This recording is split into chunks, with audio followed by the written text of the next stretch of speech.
بنی اسرائیل کا ایک قصاب اپنے پڑوسی کی کنیز پر عاشق ہو گیا۔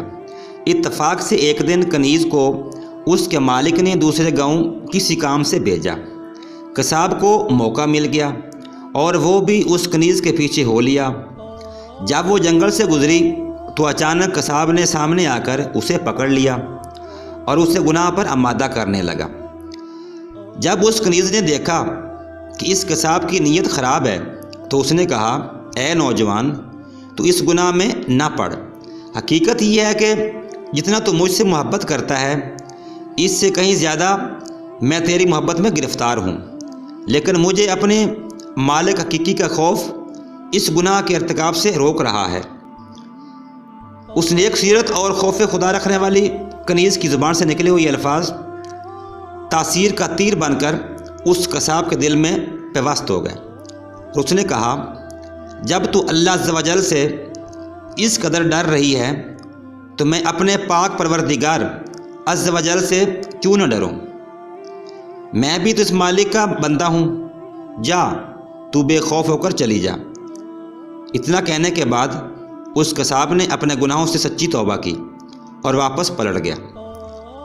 راستے میں اسے شدید پیاس محسوس ہوئی، لیکن اس ویران جنگل میں کہیں پانی کا دور دور تک کوئی نام و نشان نہ تھا۔ قریب تھا کہ گرمی اور پیاس کی شدت سے اس کا دم نکل جائے۔ اتنے میں اسے اس زمانے کے نبی کا ایک قاصد ملا۔ جب اس نے قصاب کو یہ حالت دیکھی تو پوچھا، تجھے کیا پریشانی ہے؟ قصاب نے کہا، مجھے سخت پیاس لگی ہے۔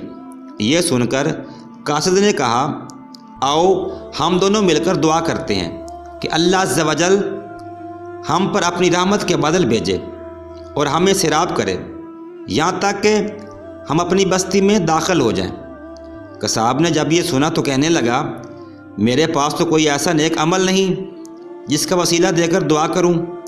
آپ نیک شخص ہیں، آپ ہی دعا فرمائیں۔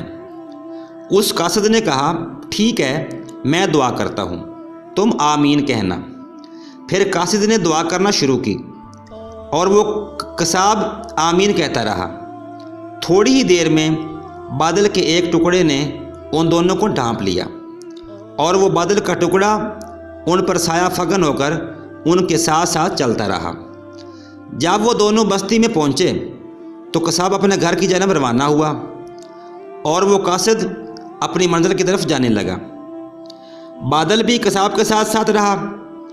جب اس قاصد نے یہ منظرہ دیکھا تو قصاب کو بلایا اور کہنے لگا، تم نے کہا تھا کہ میرے پاس کوئی نیکی نہیں اور تم نے دعا کرنے سے انکار کر دیا تھا۔ پھر میں نے دعا کی اور تم آمین کہتے رہے، لیکن اب حال یہ ہے کہ بادل تمہارے ساتھ ہو لیا ہے اور تمہارے سر پر یہ سایہ فگن ہے۔ سچ سچ بتاؤ، تم نے ایسی کون سی عظیم نیکی کی ہے جس کی وجہ سے تم پر یہ خاص کرم ہوا؟ یہ سن کر قصاب نے اپنا سارا واقعہ سنایا۔ اس پر اس قاصد نے کہا، اللہ عز و جل کی بارگاہ میں گناہوں سے توبہ کرنے والوں کا جو مقام و مرتبہ ہے وہ دوسرے لوگوں کا نہیں۔